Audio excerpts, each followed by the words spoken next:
You did the motion as soon as I did this. That was great. The sound and the motion matched up. That's Group awesome. mind There we go. We did mind meld without even trying. from out of the Uh, gate. yeah. Hey, everybody. I'm Spencer. This is Improv Summit, where I bring in a bunch of improvisers from different backgrounds to talk about what they love about improv and what they want to do with their improv career. And today I've got Rich Baker. Rich, why don't you just What's say up? hi and introduce yourself and your improv background? Hi, my name's Rich Baker, and I'm a goofball. There's a lot of things about me, but I put this background on because the troupe that I am I've been with the longest is a duo called Rollin and Rich with my partner Rollin Lopez, and so we perform. Before COVID, we did the festival thing, and we even headlined some festivals and taught and different things like that. And then I've been at it for 21 and a half years now. Great. Is Not there that any troupe, but improv in general. Sure. Is there a festival? Like you said, you went to a bunch of different festivals. Was there like a specific one that you thought was like your favorite festival that you went to? Well, there's only one that we've been to 3 times, and that's Ah, the Wasatch Improv Festival, which is just north of, it's basically a suburb of Salt Lake City. And, all the festivals have different merits, different kinds. But what we really loved about this was that, to me, the goal of an improv festival is to really have a beacon for improvisers from all sorts of different places to come and go, hey, you're a weirdo? I'm a weirdo.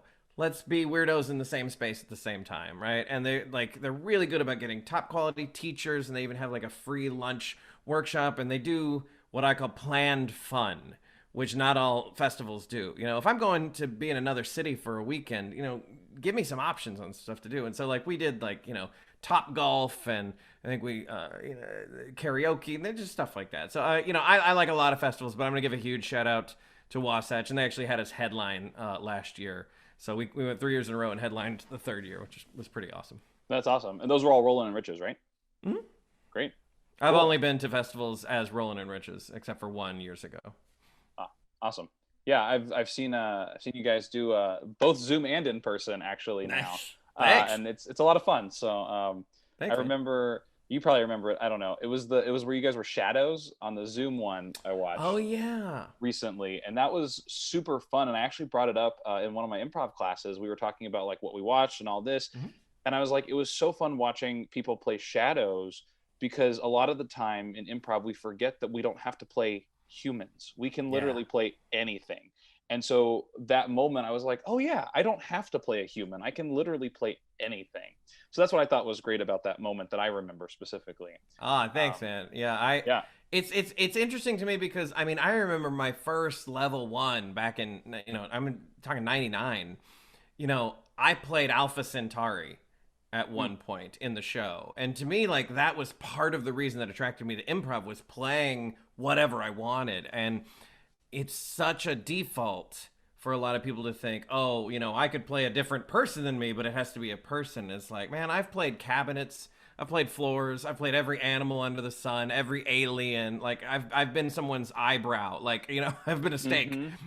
That's so fun to me. And so there's actually a lesson that I teach my students, and I'm like, okay, we're just do scenes where you can't play a human character, and it's amazing like the different kinds of characters we see, different voices, the different movements, their physicality changes, all that kind of stuff. Yeah, that's awesome. Especially when you put like this weird thing of like putting a cap on something to be like, I want you to try something new. So I'm Yeah. not going to let you do the thing that you're used to or that you're comfortable with, because Yeah. improv is a lot of like being uncomfortable and like finding those places, and not like being uncomfortable, but like finding those places where you go outside of your comfort zone, I guess, and just explore. I'd And say that's learning. That's learning right, improv, learning anything, right? You've got to go where you're not comfortable because you haven't learned it yet. right. And I had that time where I don't think I'm like the greatest improviser, and I think it has to deal with all the confidence issues I've had in the past. And That's I fair. remember one time where I went in like in 2020, I went into an audition and I went, I'm not going to try and do like this whole like analysis, like pre-plan, like, oh, I want to make sure I do a good job, all this kind of stuff. I'm like, I'm just going to go in. We got a suggestion, and I just went, I'm going to make a physical choice, and I just went and laid on the ground. And Nice. the scene was about it was like a lawyer, and Mhm. so the person that played opposite me was like my assistant, and I was just on the ground, and she was like, hey, I know this is hard work, but you got to get back to it. And I was like, I don't want Oh, nice. to. And so it worked out really well because a That's lawyer is great. such a high status character, and it became Yeah. a really low status character in that moment. So it worked out because I was like, oh, I just had to go and make a physical choice, and it played itself. It was great. You know, my very I've forgotten way more improv scenes than I remember because 21 plus years at this point. But Sure. I'll never forget the scene that got me into the Second City Conservatory. I'd flown up to audition from Texas. I'm surrounded by what I think are like the greatest improv of all time. I'm in Chicago, and the my partner, who I would become friends with later as we were both in the conservatory. Her name was Liz, but I didn't know her at the time at all.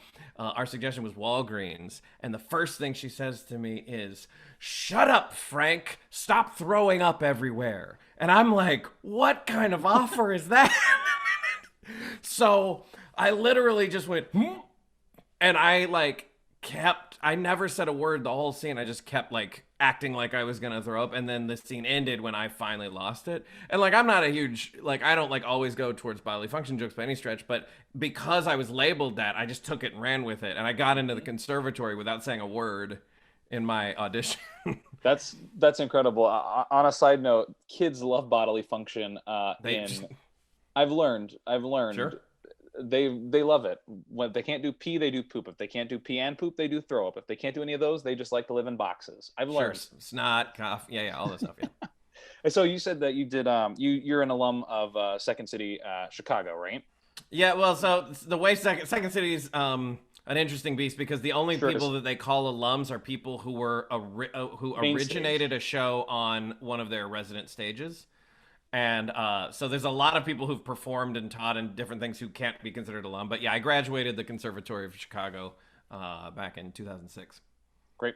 Yeah, and so have you done any of the other? I mean, because there's so many places, and there's unfortunately some places that are no longer around given certain Sure. circumstances, but also just in the past several years. Yeah. But are there any other places that you feel like you gained a lot of knowledge from? They can be like big schools, or they can be small schools, or they can just be general terms of like what kind of improv, like really, kind of that you studied with that you kind of resonated with, I guess. So the first school that I went to was in Fort Worth, Texas, called 4 Day Weekend. They're a theater No that they way. Sorry, yeah. a buddy of mine does 4 Day Weekend. Who? Paul Kolker. Oh, I don't know, Paul. He's That's cool. yeah, he I don't know how long he's been doing it, but yeah, he's in. Well, they were my entry point into improv back in 1999. They've been around. They've been doing their show since '97 in Fort Worth. Like you'd think Okay. of like all the places that have like these long running shows, Fort Worth, Texas, but like we're not the beacon of improv, but we have one show that has been like very steady for years. Anyway, they were and they trained me, and I don't know what their training center is like. This is literally 21 years ago, but that was hugely important to me, and it was local. I didn't have to go anywhere. It was a 15-minute drive from my parents' house, and so like that's where I started learning, and it was very helpful. So I would say, in a non-quarantine world, Sure. if you're looking to take a class, the I would encourage you to take a class that's like you're going to show up to, because like in LA, I would say I get at least a 30% attrition rate at when I taught at Second City, and but not at the West Side. But I'll tell you the difference here in a second. But at Second City, people sign up thinking they're going to do it, and in LA, oh, I got to drive to Hollywood, I got to park, and like it grinds on people after a while. And some people just like they're like, I like this improv, but it's not worth it, and I totally get it. So, but if they had taken an improv class closer to them, they might have stuck with it and it might have changed their life. So, what I would say is, wherever you want to take, make it sure that it's logistically a place you can go. Nowadays, you can take from anyone because, everyone's teaching online. And I mean, I have students in my classes right now from different countries and different parts of this country and whatnot. So that was great. And then Second City was the biggest beacon by far when I got into improv, and so that's where I wanted to go. Bill Murray and I learned a lot there. But I will tell you this: my experience there, I had some teachers that just frankly weren't that good. And you'd think, oh, Second City, everyone's got to be good. And it's like no matter who you are, if you get so big, it's easy to find cracks that things slip through. And we had some teachers who Hmm. had names. They were like historically known, but they had just lost any desire to give a shit about being a good teacher Sure. at that time. And I think there's a lot people that always say, those who can do, those who can't teach, which I tend to disagree with. I feel like anyone who can do something can also teach, but not everyone who can do something can teach. I think that Hmm. teaching is a very specific skill, and I think Yeah. that just because you can do something doesn't mean you can necessarily teach it.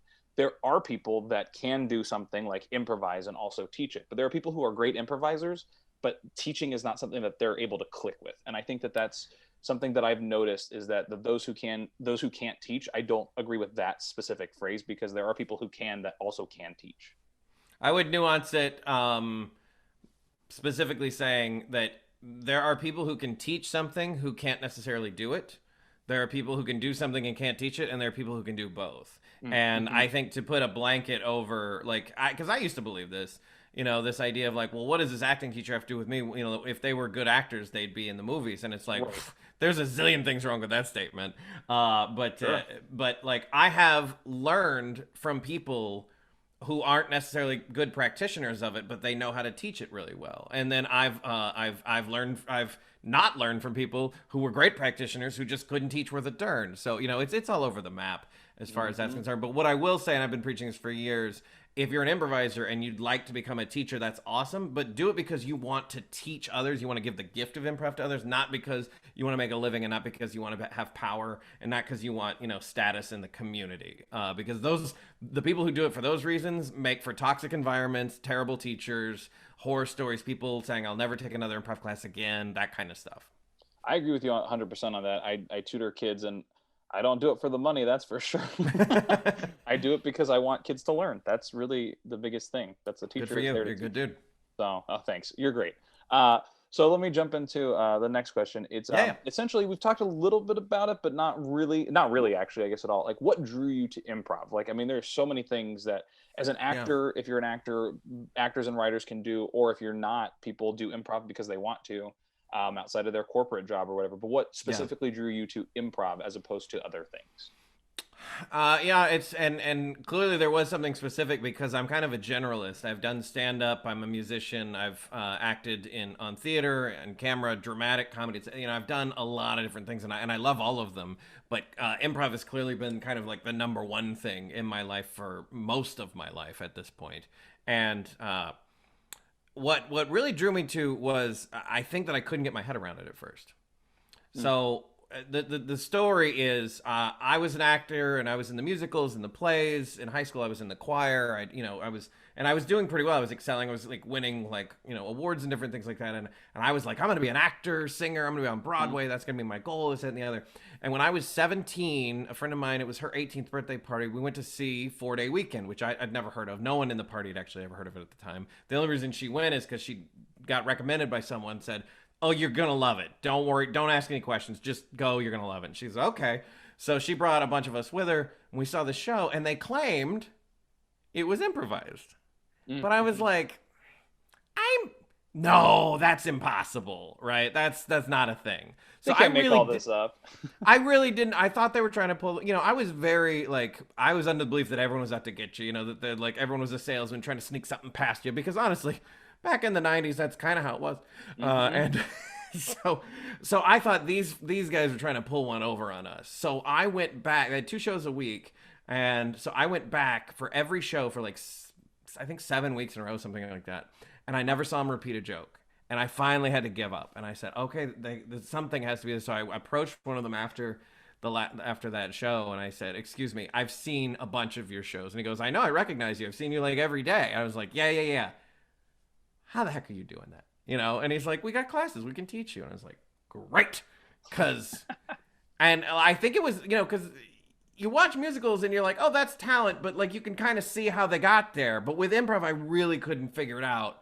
And so I think my brain just became obsessed with wanting to not be wrong. So I was like, made it my life's mission to learn every nook and cranny of improv. You're speaking to the analytical side of my brain, where I was like, I don't really like improv because I don't know what's going to happen. And my body starts to panic through that. But then once I started doing it, I started to pick up on that skill, because it's a specific skill that it's like, some people are naturally inclined with that skill and other people need to pick it up. But I think it's like, if once I take my left brain out of it, I can really just have fun as long as I separate it. And then you got to bring the left brain in when you're doing forms and stuff to kind of mold it all together. But I think that's they're both very important to improv. My friend Tina Jackson, who owned the Bear Theater in San Antonio, she called it heart player versus head player. Which is like, there's nothing wrong with either. It's just that, and every one of us is a little bit of both, but some of us are more dominant, right? So if you get a student who's just like, says yes to everything, they're a heart player, it's like, okay, let me teach you a little bit about structure and a little bit about like what, certain percentage choices versus others. And you get someone who's, like you're saying, super left brain, very engineer. You're like, okay, let's see if we can strip all that away and just have you just go, right? And a good teacher assesses what kind of student they're dealing with and what kind of notes to give based on that. That's great. That's a great way to put it, because there are definitely teachers that I could tell that were like, hey, Spencer, you should work on this specific thing. That's great. And I'm like, got it. And then I have other teachers who are like, as a general note, let's just kind of do this. And I'm like, I feel like I'm doing that. I feel like I understand the form. Like, what do I need to work on so I can become a better improviser? So that makes a lot of sense, actually. And I love that heart and head analogy. That's great. Great. So on this whole improv subject, I'm going to kind of group these next couple questions together because they all kind of run into each other. It's like, what improv do you find? What types of improv? Short form, long form, genre, whatever the case is. What do you generally like to? You feel like you are drawn towards? What's your favorite kind of improv? And like, do you have any favorite short form games or any favorite styles? Anything like that? I'll just kind of group it all into one. So it's the worst answer to the question. I love it all. I really do. I love doing narrative stuff. Back in Chicago, I would sometimes be with groups that would improvise musicals, or we'd improvise Shakespeare plays, or we'd improvise like just, some kind of narrative, put some kind of thing on it. And I really like that because it was improvising, but within a strict set of guidelines. I haven't done that in, it's been a while. I taught it a little bit a few years back, but I mean, I haven't actually like gotten into a show like that in a while, and I miss it. Musical improv, I love singing, whether it's short form or narrative or whatever. I think that's great. And short form, I did so much short form. I still, I don't do it right now because there is no Mission Improbable right now, thanks to COVID. But I was with Mission Improv. I technically still am. We're on a hiatus for who knows. So I've been with them since 2009. I did some version of Comedy Sports since 2005. But the type of improv that Rollin and I do is very free form, long form. It's we can do a set of basically any length. It's very malleable. So, sometimes we've done like a 10-minute set, and oftentimes we do the standard 25-minute set, but sometimes we'll do an hour. And what we do is we just take a suggestion and rip it. We just go. So we don't do like a close quarters or a pretty flower or anything particular. We just follow the instincts. And that's a harder improv thing to do when you have a lot of people. But because you really need to all be on the same page. And Rollin and I think very similarly, so it's very easy for us. Every once in a while we'll have a misfire of like, oh, you were going here, I was going here, whoops, and like it's not a big deal. But those are pretty rare, and they've been pretty rare since we formed. And we like that. So when people ask us like, what form do? We say we don't. We just take a suggestion and go until the lights come. Drop out. Free form makes a lot of sense. And it's actually also interesting talking about, like everyone kind of has to be on the same page. I've learned, because I'm in a Twoprov group as well. And I feel like because we've known each other for like several years now, like he knows my strengths, I know his strengths, and, what I want to work on, what he wants to work on. Versus as a group, you can start to do that, but it's like I just kind of like am speaking words that I know he's about to say, or he's making a joke that's going to make me break because he knows what will make me break. And so it's this fun like give and take, and also you can see that play, which is really nice. So I think there's one thing with this whole like group aspect, but also even just improvising with one person that you trust a lot 100%. Is also really helpful.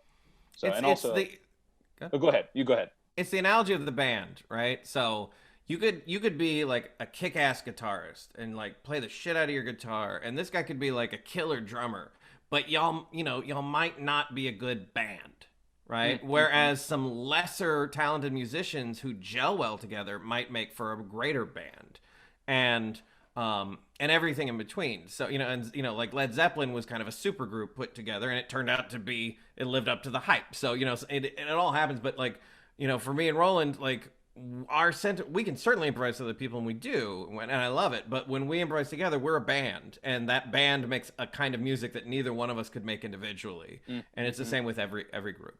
That's great. That's great. Also, Mission Improbable over at West Side, right? Yeah, The which is short a totally form, different beast, right? Because we have right? 5 people do a show, but we have 30 people in the troupe. So any given night, you're playing with a different combination of people than you did the previous. And I'm in really awesome improv show at Second City, which again Mhm. is also on hiatus, kind of sort of situation.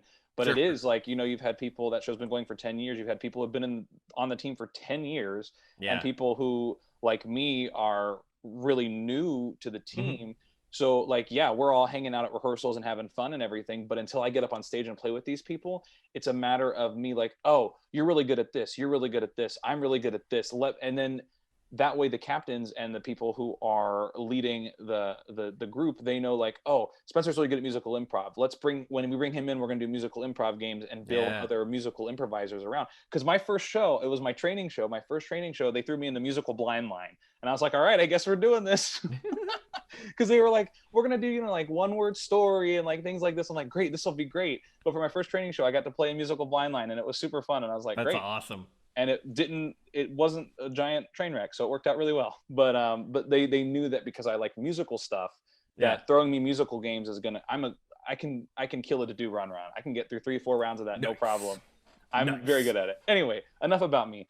It's a challenge. Yeah, Yeah, I was it on a is. Mission Improbable, because I said it's any random 5 people, and one time it was me, Cole Stratton, Seth Brown, who else was on?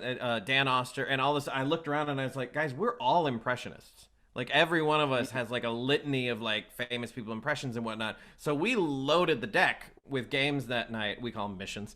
Sorry, I called them games. It's been too It's all long. good. But we loaded it with like celebrity impersonation missions, because we're like, why wouldn't we? And like that Hmm. ability to read who's on your team and where to go and do what, that's huge, especially in short form, but really any improv in general. Absolutely. And it's also interesting. I keep saying it's also interesting. Everything's interesting about improv. But another thing, Some of it's a little boring. I mean, Like, yeah, oh, another team of all white men. what a surprise. Snooze. We're not living in the 1960s here. But like, short form versus long form is also a specific skill too, I've noticed. Yes. And what's interesting is I did a lot of long form. I did IO, I did Second City, and I did UCB or most of UCB before I started into comedy sports. Hmm. And then I did comedy sports, and after doing short form, I was like, I should have done short form first, because my Mm. brain, I learned, because I'm more of a left brain than a right brain, that short form is Yeah. much better for my brain, because I got to get to the premise. I got to get this. I got to do this. I got to go there, and I got to get it. And it's like also within a context of a challenge, of a match. So I have like, this and this, and I was like, oh, I'm playing this game, I'm really good at it, but the other team keeps rotating. I got to get my team up and play. So let me just take a dive. And it's a different feel than long form. So I think that's something. Let me throw that in there. Short form versus long form. Do you feel like that there's a certain type of player who is more suited for short form versus long form, versus someone who's kind of across the board able to kind of knock it 100%. all out? Yeah, I played with some of the best short form improvisers in the world, and many of them did long form, and some of them had no interest in it whatsoever. Mm. They tried it or not, and was just like, it's just not my thing. Like, I don't want to do that. I want to do the bits. And I've, Yeah. TJ Jagodowski, who, if you don't know who he is, he's considered by many one of the best improvisers in the English speaking world, at least. From And TJ and Dave, of from course. TJ and Dave, yeah. But TJ like came and did some comedy sports shows with us, which I thought was really cool. I knew him from IO, and to see him do short form, and he killed. He did great. But at the end of it, he was like, "Yeah, it's not my paintbrush," Mm. And I was like, so of course there are people that do good about it. I am a huge advocate of, the reason I like doing improv is to connect and entertain. Hmm. So if I'm connecting with you and entertaining with you, I really don't care what kind of improv we're doing, as long as those two things are being met. But I encourage people, anyone who's got an attitude about it. And I've always been an advocate of both, but I've seen a lot of people hate on short form, and I've seen a lot of people hate, they look at long form like they're the hipsters, like, oh, you're so into yourselves. And the long formers look at the short formers like they're a bunch of kids, like, oh, we're playing games, and it's just, and not everyone has that attitude by any stretch, but like the people that do, I would encourage you to look within and let that go, and just go, hey, they're doing an art form that maybe isn't for me, but also try it, because I teach short form to my long form students. Hmm.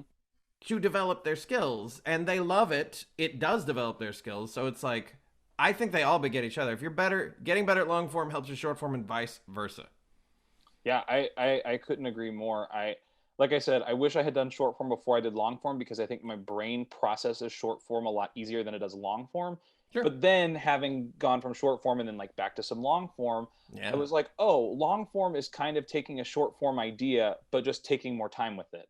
And depending, I mean, more or less, that's how my Yeah. brain processes it. Maybe That's it's not, great. the I best way love to it. put it, but it is one of those things where I was like, oh, I can pull a little from short form, a little column A, a little column B, and I can complete with column C. And column C Yeah. is me as an improviser, where you have A as short form, B as long form, and C is everything I've learned in improv that I can use in practical settings, which I think is really great. And like you said, I would say try both and see where you feel like you lie in improv, but also maybe you'll decide that you like short form if you do it, if you've never done it, just from seeing it. Maybe you're like, maybe I don't like seeing it, but I love doing it. There's a whole thing, like, people love like acting, but they don't want to see themselves.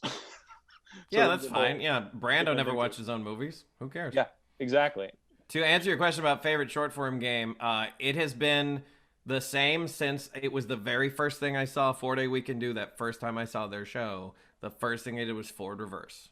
Mm. And for those that don't know that game, it is a scene where the scene begins like a normal scene, line 1, line 2, line 3, and the host will say reverse, and then the scene goes backwards, line 3, line 2, line 1, forward, line 1, line 2, line 3, and they can say forward, reverse at any point. So the story the scene progresses a little, and then it goes back, and then it progresses a little, then it goes back. And, depending on who's calling it, it's going to have different patterns. But Hmm. there's something about that game, the ability to remember the whole scene perfectly well, to get your movements right, backwards and forwards, to take the pauses the same amount of time, the inflection, to break the game after you've done it for a little while, all those kinds of things. It fascinated me from moment one, and I would say it's still my favorite game to play and host and teach to this day. It's great. And one of my favorite moments, I don't remember who did it or when it was, but the forward reverse, like you start out at the beginning and then you keep going forward. And like you said, you go back a little bit. I remember Mm-hmm. one time they did reverse and they kept going and they went past, they got like right Mm-hmm. back to the beginning and they kept Yeah. going in reverse. So it's like Yeah. they added a new scene at the beginning, even though Yeah. they hadn't started there, which is really cool because it's something you're like, oh, once they get to the beginning, it's over. But no, Yeah. it's not. You can also you can go either way, which is really cool. And my Most people I know think that scene in reverse, where you don't do the forward part, where you literally start at the end and go to the beginning. Most people I know, and I agree with, think that that is the hardest game in short form to do. I've only done it 5 times. I don't think I've ever done it well. Yeah. I've never really practiced it and tried to get good at it. But I'm just like, that is, because the forward reverse is more about remembering and then just doing, whereas scene in reverse is constructing backwards. And I'm like, ooh, I don't know what it would take to motivate me to put in the hours I would need to do in order to get great at that. But Yeah, it'd be a lot. it's great for my left side brain, but then my right brain starts freaking out, and then when my right Yeah. brain picks it up, my left brain starts freaking out because it's like, wait, hold on, what? So, but I love that feeling.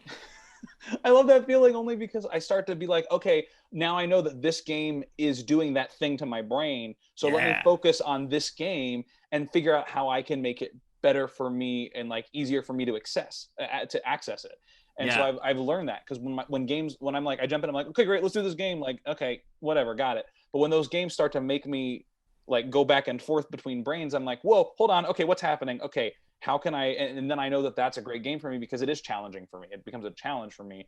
And so I love living in that challenge. I love pushing myself in improv. Before I was like, I don't know how to Yeah. improvise. So I think that's another great point with the challenging games are oftentimes the most fun. Yeah. For sure. And now, are there any favorite moments from a class or a scene that you remember? I know after, a couple of decades, it's hard to remember everything, but are there any moments like where you taught someone in a class and you're like, oh, it clicked and I love the moment when it clicked, or you're like, I did this scene and I just remember this one moment that was so funny or whatever. I mean, we're not supposed to like try and be funny in improv, but hopefully we are funny. Well, and there's a whole lesson I could go into about what Sure. trying to be funny really means, the nuance of that. But I would say if you're going for if the joke is your goal, the joke should be the goal of doing the work, right? You Right. learn the work so that comedy emerges from the practice that you're doing. Absolutely. Yeah, I would say so. Earlier when we were talking about like those who can't do teach and this, that, and the other, one thing that I teach that I'm not that great at is hip hop. Hmm. I teach improv hip hop. I'm a pretty good beatboxer, and there was a time where I was a pretty good like improvised rapper, like go off the dome. But if you're not practicing that skill, you lose it. And I Uh-huh. I didn't have a reason to keep it up after Chicago because I wasn't any hip hop trips out here. But I taught improv hip hop for almost 3 years, and some of my students were really really good. Uh-huh. I know And some of them. I bet you probably know a lot of them. And some of them came into the class with skills. Some of them came into class with no skills. And for me, just improv hip hop just wasn't done that many. There was little pockets of it in LA, and the fact that I got to have a little pocket for myself at one point and see the transformation from someone who's like, I don't think this is a thing. I don't think you can do this. Kind of like what I did with improv originally. And to see them go from pure skeptic to I'll try the class to actually getting it to practicing it to becoming really good at it. That's something that all my students I'm very proud of. But there was something about that particular, just because it's such a niche skill, that I was like, man, I'm so glad that I'm not great at this, but I brought it to some Uh-huh. people who wouldn't necessarily have caught it without me, and that made me Yeah. feel really good. That's awesome. I know how hard hip hop improv is. I took a class, not with you, but Did you take it yeah, with Sean? I did with Sean. Yeah. Sean's But great. he's great. This was before though that I think I even knew second. This was before I did Second City, I think. Yeah, yeah. So I No, didn't even know Sean's it. But amazing teacher. Sean also went to the same college I did. Anyway, Yeah. but what I learned with hip hop, like I have a degree in music. I have a Mhm. undergrad in music, so I'm like musical improv. I feel like I'm actually more zoned for than regular improv. And I Okay. was like, oh, hip hop improv, like I can keep a beat. That's not my problem. My problem Right, is right. rhymes. That's what's Yeah, challenging yeah. to me is rhyming Sure. off the cuff, which is hard. Sure. Musical improv, you can get away with it because they're like, if you don't rhyme, you don't rhyme. I'm like, great. I don't even want to worry about it. But then Yeah. learning things like relevant vocabulary, it's like, what is the word that I want to get to? And even if the word that I'm rhyming with doesn't really make sense, it'll make sense because I'm looping in with that final word at the end Yeah, yeah, yeah. with that 4 bar phrase. Yeah. But hip hop improv is such a different skill than musical improv, even though they're Mm-hmm. both like beat, music, harmony, Yeah. melody specific. They are so different, and they're both different than improv, which is why for me, jumping into like these new like genre improv classes and doing all these different types of improv, two-prov versus group improv, like it's all different, short form versus long form, that I think it builds up on all these skills. So I think that I'm glad you taught hip hop improv because it's one of the hardest things I think for me specifically as far as improv. Yeah, I love hip hop improv. I love beatboxing for hip hop improvisers. I did a show with Epic Lloyd, and Sean was in it, and a few other people at the West Side for a while, called Pass the Mic. And I rapped a little, but I mostly did the beatboxing, and that was just like to be the person. It's basically being a music director Mm-hmm. kind of thing, and to hear people just land rhyme after rhyme on top of the beats. It's just woo, it's satisfying. Yeah, great. So jumping over a little bit, I want to talk about improv in daily life, because as we know, a lot of actors want to do improv so they can, hone in on their acting skills and this and that and Right. the other. Writers want to do it for writing, but there are Sure. also people who are like corporate jobs who are like, I don't want to be on camera, I don't want to be in front of people, I don't want to do this. Yep. But improv can be beneficial for just a general daily life for anyone. What elements? Literally anyone. Yeah, literally anyone. Anyone. What elements have you noticed from improv, whether from teaching or doing improv, that you feel is a way to that you can use in everyday life, or something that you've learned that you can apply to any field? It's so many. I mean, most people that Yeah, I've I'm sure there's a encountered, long list. most people I've encountered who are not improvisers think that they're good listeners, Mm, and it's amazing to me how not good listeners most people are. mhm. In improv, we die on stage if we don't listen well. Like our teammates hate us if we don't listen well. Everything falls apart if we don't listen well. So we are good listeners, and you can see it on stage. And almost every improviser I know that they retain that when they're doing whatever, even when they're not on stage. Most people like could benefit from just listening better. Then communicating your intent to someone, most people are terrible at. Experiencing particular emotions. I taught the CEO of Fit Body Boot Camp, his name's Bedros Koulian, one time. I didn't know who he was. A friend of mine brought him to a workshop, this is years ago, and afterwards he was like, I just just liked this. I just felt like cleaned out. Like I never experienced these emotions. And I'm like, right, in daily life, most of us don't experience, that many emotions. Whereas here in improv, we get to like you're exercising muscles that when you don't exercise them, they atrophy, and you don't think of them as muscles, but they work the same way. Just having play as an adult, time set aside for unimportant play is so huge. There's been books written on this, TED Talks about this, and improv is a way for anyone of any skill level to play with other people in a way that's not, it takes away the competition aspect. I'm not saying competition's bad and everything, but if everything you do is about winning, that can affect you negatively too. Like not everything we do in life is about winning. So if everything we do in play is about winning, that's and if you don't win, there's a bit of a shadow cast on it, right? Whereas in improv is an infinite game. You just play to keep playing. So all of these things and more are things that I teach to my corporate clients, and I've had plenty of people come and take classes who aren't necessarily improvisers, but they're just like, this is my hobby. I just do this now, and it makes me better in general. I've had people say, oh, my wife thinks that I'm a better listener, or my boss thinks I'm a better communicator, blah, blah, blah, blah, blah. Like, we hear it all the time. I've said it like it's a bad thing. Blah, blah, blah, blah, blah. Stop telling me how great improv is. I love it. Tell me everything. Tell me all of it. Right. Yeah. It's just got so many transferable skills. It's kind of insane.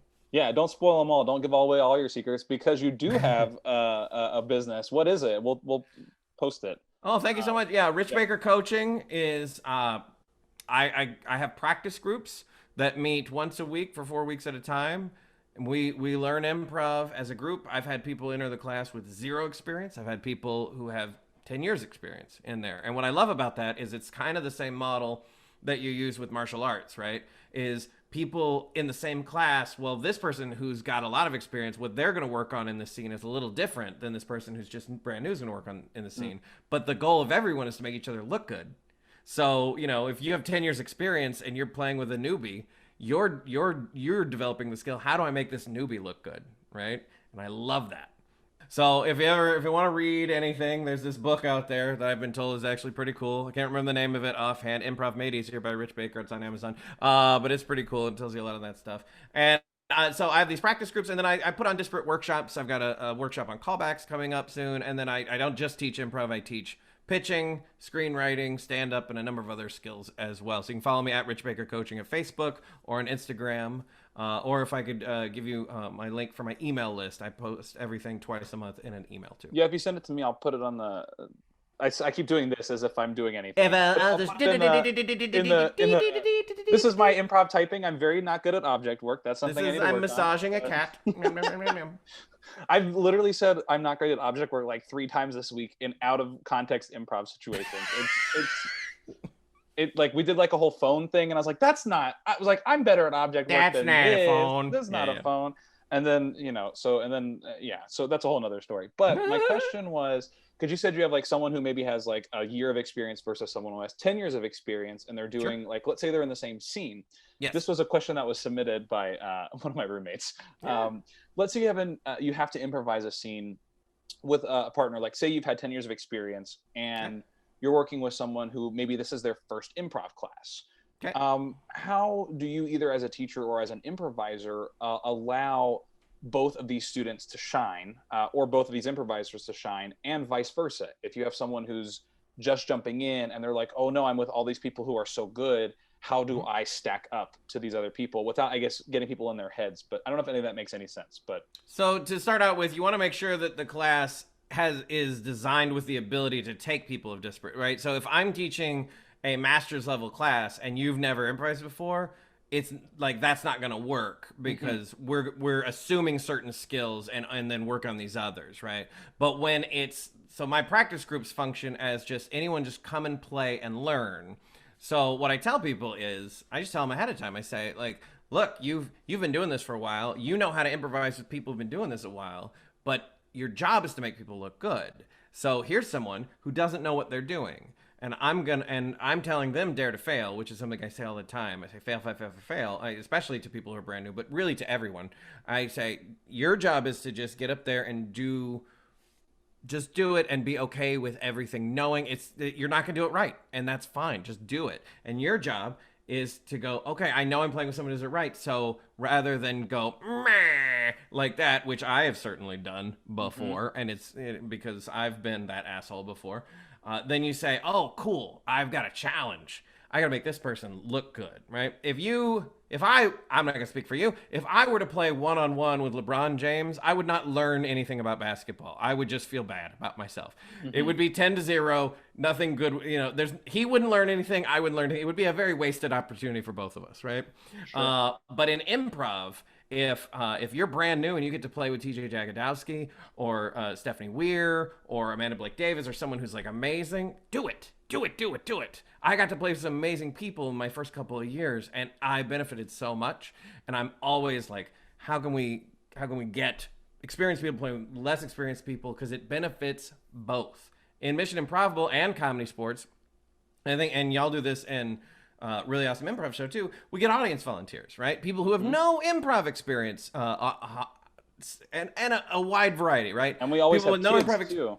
Yeah. Well, we get drunk adults at MI, and I think I'd rather have the kids sometimes, right? Sometimes you get people who think they're funny, right? And then you got to deal with that. Sometimes you get people who are so shy they won't say anything, and you got to deal with that. You get people who are like way unsafe with their body, and they're like, I'm on an improv stage. And you're like, crap, I got to deal with that. So my job with those audience volunteers is to make them look good. The only way you get good at that skill is by making people look good. That's what I was like, I've got to take this, because if I go with someone who's like, I've never taken an improv class, I'm so scared. I'm like, no, you're going to love it. I feel like people who want to jump in but are like anxious or nervous or whatever, I want them to feel what I feel when I do improv, which is great, and like feel like I'm being supported and that everything I say is right. And that's what I teach kids, by the way. I teach like 5-year-olds, and they're like, nice. I don't know. I'm like, everything you say is right. Nothing you say is wrong. Every single word that comes out of your mouth is right. Poop and pee. Yeah. Well, and then we get that conversation, and I'm like, great. Let's think. Give me some other ideas. I love these. Give me some other suggestions. Keep spitballing, kid. Keep spitballing. Yeah. Great. Spitball. Love this. Great. No. Don't spitball. Don't spitball. Yeah. Spit. Okay. No. Okay. All right. Yeah. Kids, you gotta love them. But yeah. So I think it is great, because the fact that you said just like making sure everyone looks good, because even though improv, it's all like, I want people to see me. I want people to see how funny I am. It is a team sport, really. I mean, it really 100%. Is. You have to kind of be with everyone and make sure that everyone looks equally good.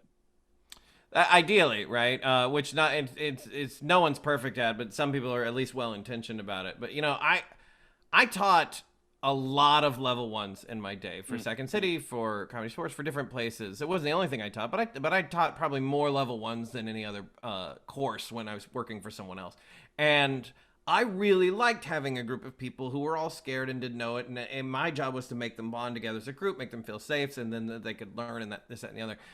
And I certainly am fine with that model of classes, but what I kind of prefer what I got going on now, as far as like, oh, you're new? Well, jump in this group. They've been working together a little while. They're going to make you look good. They're going to make you feel better. And what I've seen for people who do that, their learning curve is going pretty quickly. Now, I only have like 5 people who've done this in my group, so it's not like the biggest sampling size in the world, but I would say so far the results are making me think that this might be a better way to train new people. Yeah, what is it, like throwing your hat into the fire? That's not what it is. Throwing your fire to the ring. What is it? Throwing your ring in the fire? Throw your hat in the ring, buddy. Throw your hat in the ring. I got it. Eventually, I was going to get them together. Eventually, you're going to sing Johnny Cash's "Ring of Fire," and then we're like, okay, well, I know the words. So no doubt. You have a degree in music. I do, and I worked with a lot of older adults who love Johnny Cash. So what can I say? And I think I also would go on to say, I've learned that there has to be a certain amount of scenes that I fail big on in order for me to realize, one, it's okay to fail, but two, now I feel like I don't have to worry about if I fail or not, because I've already failed in front of people. So at this point, whatever, right? So I think that's one thing that I had a hard time with, again, with my confidence levels, is being like, I don't want to feel like I'm failing again. I don't want to do that. But then when I took that away and was like, whatever happens, it's improv, and no one's going to really remember it after it's done, because it's improvised. Like I get out of a show and people are like, that one scene you did was funny. I'm like, which one? They're like, the one where you were, I was like, I literally don't remember doing this 10 minutes ago. Yeah. And so, I mean, when it's recorded, obviously you can go back and watch it and you're like, oh, cool. But a lot of times I'm like, they're not gonna like consistently think about like, oh, I remember that one time that Spencer did this really bad scene 3 years ago, and he was like, no one's gonna remember that like at all. And if No. they do, if they're thinking about that, they've got other things they got to figure out. Yeah, I'm not worried about them. But what I will say is, if you are an improviser and you're trying to get better as a performer, tape your scenes. Like I have learned from many different sources, but I think something that's helped me learn more than anything else is watching my own work and going, okay, I remember what I was thinking. What was the result? And stand-ups watch themselves a lot. Sports, like you watch game films a lot. They're very important. And for some reason, improvisers, this hasn't caught on, at least in people that I know in the community, of like, no, I want you to watch yourself, because then you can go, oh, I was clearly going for the joke there and I missed, it didn't work, I wasn't listening right here, he said this, I responded different name, something like that, and you can just help yourself check in. It might be painful to some people. For me, it's fascinating, because I'm like, ooh, what did I do? Sure. And even then, like because I did stand up at Second City too, and he said that even if you can't film yourself, to even just like hit an audio record and just record your set. So even with improv, even if you don't have access to video recording, if you just hit like a memo on your phone and just record it while it's in your pocket, you can at least hear and listen. Was I listening to my partner? Was I listening to this? Was my initiation strong? Did we get the who, what, where? Like all these like basics of improv. Did we get that out in the scene? And how long was it? All this stuff. And I think that that's great. A couple more questions. Sure. What makes a good improviser? It's a loaded question again, but I guess in the terms of one, their actual improv skills, but two, as a well-rounded individual, what would you say makes a great improviser or a good improviser? I can only tell you based on what the kind of improviser that I like to see, but it's if they're a performing improviser, and I want to put, there's some people, again, who just love doing it as a hobby. They don't ever want to do it in front of an audience. They like doing it in their classes, rehearsal groups, things like that. So I'm going to go talk about mainly performance improvisers. Sure. There's two things that I care about. Did you entertain the audience? Did you make everyone who you were performing with feel good about the show? Right? If you satisfy those two things, I think you're a good improviser. And the only way that I know how to satisfy those two things is by being humble enough to know that you're never going to do it every night to 100%, no matter how good you are. It's no one bats 1,000. Like TJ will tell you, he will happily tell you about all the times he's bombed on stage, and so will any improviser, because we all have. And if anyone tells you they're not, they're most likely lying. It's also improv. Like, how high stakes is this? Let's be honest. Well, that's another thing. So when you talk about like, it's okay to fail, I think one thing you remember the Matrix when they take him into like the simulator program and he falls, but it doesn't kill him, right? And that was that he needed to fall in this safe place where he wasn't going to die. Improv is a safe place where people can't die, because you can fail miserably in improv and nothing happens. So it is a very safe space to fail, and that's absolutely huge. Yeah, I agree with that completely. I got off topic. What were we talking about? No, we were talking about what makes a good improviser, and I right. Well, so what makes a good improviser is someone who's willing to fail, who's willing to say they're sorry if they mess up, and whose goal is to make everyone look good. And I agree with you, and I think you hit the nail on the head, which is the actual phrase, not ring in the fire. But what I love is that, like, as someone who, I don't feel like I'm the greatest improviser. I know how to yes and, I know, basics of improv. I love learning it. But I think I agree with you that, sure, someone who can perform on stage, but also someone who can perform as a person. And I know that sounds like a weird way to phrase it, but the way that you said it, it's like someone who knows that it's a team effort. It's not just like me. I want to make sure people think I'm funny. I want people to know that I'm good. It's like, oh, wow, I've done 6 scenes and this person hasn't even done a scene. Let me let them get in a scene. Let me let them do this or whatever. Yeah. And so I think I think it is this balance of, one, the actual improv skill, but two, who the person is as an individual. So I think that you hit that nail on the head with both aspects there. I don't remember the exact group, and I apologize to whomever did it, but if I can find them, I'll give them credit. But there's a ton of Facebook groups on Facebook that where it's improvisers talking about improv, which is awesome. And about a week or two ago, someone posted, what would the mascot for improv be? And I thought I was all clever, and so I typed like you typed, and I was like, a shapeshifter. Boom, I win. And then and I don't remember who it was, but whoever it was, maybe like 2 comments later, said a hug. And I went, you win, I'm out. Ah, yeah. Because what I was talking about was the shape of improv. What he was talking about was the underlying belief of improv. Is that I'm Mm, here. I think, to answer a question you asked a long time ago, again, the reason that improv drew me, and I don't think I knew it at the time, was that improv is all about connection. mm. It's not about competition, which sucks when we have competition like things in improv, like auditioning for things and Oh, different and stuff like that. could go on It's that all it's day. yeah, yeah, yeah. Uh, But what most improv is, the improv that I like, the improv that draws me, the improv that keeps me coming back, is improv where, hey, I'm here because I want to support you, I want to connect with you, and I want to play with you. mm. I love that. I love connection versus competition. Yeah, Not the versus, because then it becomes a competition, but yeah. connection over competition. Connection versus competition. A Who's grudge gonna win? match. No, but yeah, connection over competition, I think, is a great way to put it. Completely, because I've already said multiple times it's like a team sport. Anyway, final question I have for you, which is one of the big reasons why I decided to do this like summit, is this like summit. This summit, it's a summit. It's not a like summit.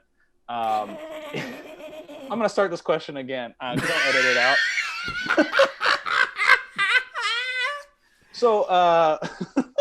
So, the last question I have for you is, and this is one of the reasons why I decided to do this summit, is I get people asking me like, where should I take improv?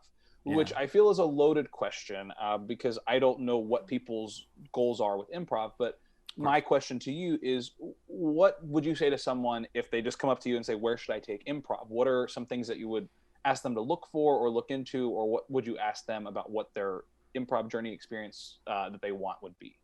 Yeah, I've had this conversation many times with a lot of students, and I'm always happy to answer because I appreciate when students come to me and they're like, "Hey, can you not just teach me how to improv, but like give me some guidance on what I should do with my life?" And I'm like, I can tell you, I'm happy to like not tell you what to do, but to just provide you some info that you don't have that will help you pick the choice that you want to do. So I always, and you already said it. Every time someone's asked me where should I take improv or what level should I take next or something like that, I always say, well, what's your goal?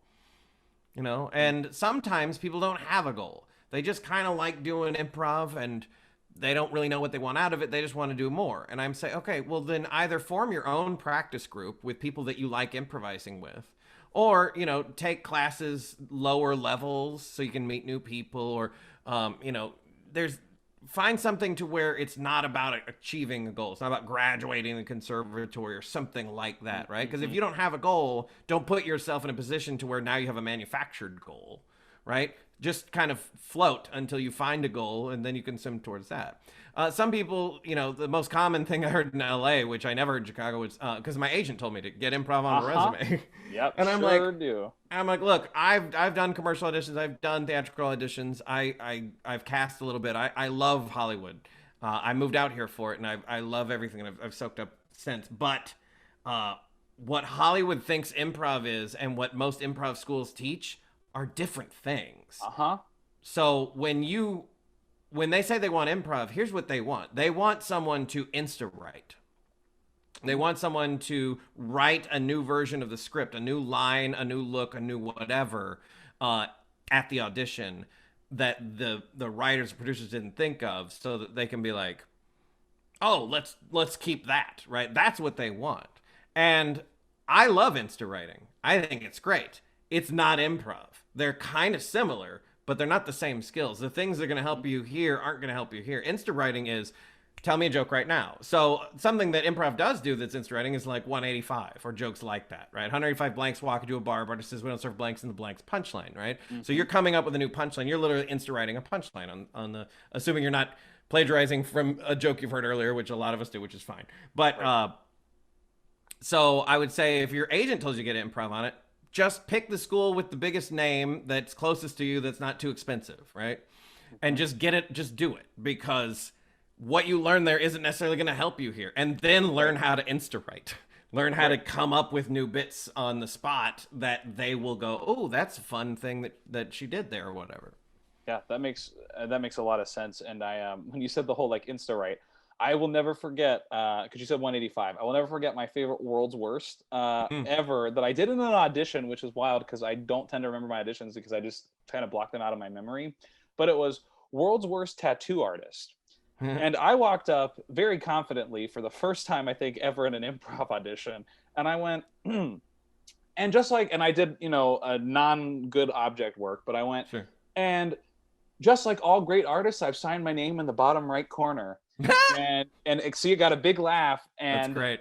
that one, I didn't have to try to laugh. Sometimes I make the joke and I just laugh after it, and then I make people laugh because I laughed after it at my own joke. Yeah, but sure. I was so Whatever proud gets of the it. job done. Yeah, and I will never forget it. And I was like, you know what? That is a great example of it. So everyone can steal it now, I guess, but you won't improvise it. So Yeah, and the whole steal thing, like steal everything. As far as I know, I was the first person that I'd ever heard of to in Sexist Like. I know you don't do it in the Really Awesome Improv Show, but you know, for the late night shows at Mission Bravo, we do Sexist Like, and we always get Harry Potter. We get him like probably every fourth show. Mm-hmm. And I was the first person I'd ever heard of, at least, to do the show. Sex With Me is like Harry Potter. You want to get checked for a case of Hogwarts. Mm-hmm. And I thought that was hilarious. And then now everyone takes it, right? And maybe someone else did it before me and I didn't know about it, and I was plagiarizing without knowing. Who knows? But like all those jokes, they're instantly in domain. Anyone who gets like particular about the jokes they improvised, I got no time for them whatsoever. Yeah, I mean, luckily most of the jokes I do just only make sense to me, so it really works out really well because no one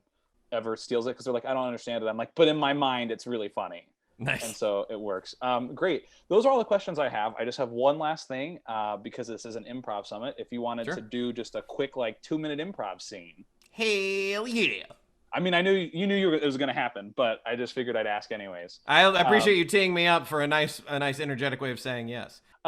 So can I get is a great website for anyone who's looking to just get randomized suggestions without having to think of them on your own, and they have options of location, relationship, and word. So we'll do like a quick 2-minute scene, you know, with all the basics of improv. Do you want a location, a relationship, or a word? I'll let you choose. A word. Yeah, the word random is exploring is the word. I think we're close to the treasure. I feel it. I think I can feel it with my my sixth sense. Your sixth sense is going off. Good. It's going off real ding ding ding ding ding ding ding ding ding ding ding. Oh, it's never made that noise before. No, it's really close. No, I think X marks the spot. Oh, well, here we are. All right then. Well, shovels out. Oh, right. I know that you shouldn't put the cart before the horse, but I can't stop wondering what life is going to be like once we have this treasure. So, great idea, Mike. I just want to, you know, get some good time for my family. Not me. I want to build a solid gold yacht and swim around the world. Those are some ambitious goals. Yes, well, I've had them ever since I was a little boy. My mom got me she made a little boat out of paper. I said, crumpled it up, threw it in her face. I said, I don't want paper, woman, I want gold. And that's what I love about you, Mike, is that you always like to stick true to your goals. You never shy away from them. Not me, sir. You, on the other hand, have fun with your family. That sounds very noble. I do feel like family comes first. Of course. But I mean, a gold yacht, that sounds quite nice. It's going to be pretty good. I'm going to staff it. I'm going to get a staff of people. Oh. People will work on my golden yacht. They'll work in the starboard and the other parts of the port side. Great. Oh, I think we're at the bottom of the hole now. Well, here we are. Oh, wow. We really dug ourselves down there quickly, didn't we? We did. It's a time We're going to have to dig our way out. All right. Let's take a look at this treasure here. Okay. Pretty standard jewels, gold coins. A lot of gold for your yacht. A lot of gold for the yacht. I want to dig a little deeper. I see something glowing in the bottom. Yeah, there's got to be more than this. I mean, this is nice, but there's got to be more than this, right? I see something glowing. Do you see the glowing? Do you see the glowing? I do see the glowing, yes. See what it is. Trying to move everything out of the way. Yeah, please. Oh, look at this. It's a uncut diamond. Huh. Still a jewel, but not usually an uncut diamond anyway. Yeah, an uncut one is not as desirable as one that's cut. Well, that's fine. I'm sure there's more down here somewhere. I'm not going to lie. I'm getting a little nervous that there's not enough here to buy a gold yacht with. So I'm starting to feel like there's not enough to save my family with either. I mean, this is, what, $1 million, two tops? I mean, after taxes, split 2 ways. We'll have to get some attorney's fees in here. Ugh. Looking at 10K probably. I mean, that's fine. I mean, I'll take it, but you're not gonna get a solid gold. You're not gonna get a solid gold watch. Maybe you get a watch. You might get a watch. Maybe about a watch. Maybe a couple of rings. I don't. I've never bought a watch. Oh, me neither. I've just always kept track of the time from the sundial. Primitive. That's me, primitive. Primitive and practical. Ah. And you are not primitive or practical. You are modern and, what's that word? Ambitious. Lavish. Lavish. Ah, lavish. Lavish. Modern and lavish. Luxurious, might I say. Oh, what you may say. Thank you. You're quite welcome. Hey, Mike. Yes, sir.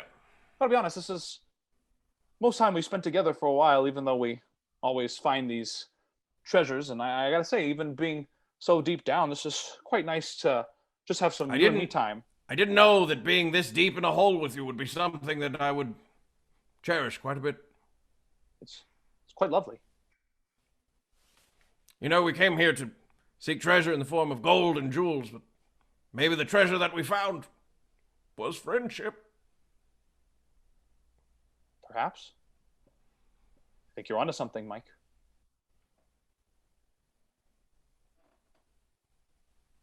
Oh, that's nice. That's very nice. Oh, human contact. Mike? Yes, yes. How do you suppose we get back up? Does friendship hover? And scene! Great. I tried to keep up that pirate accent. It did not, Yeah.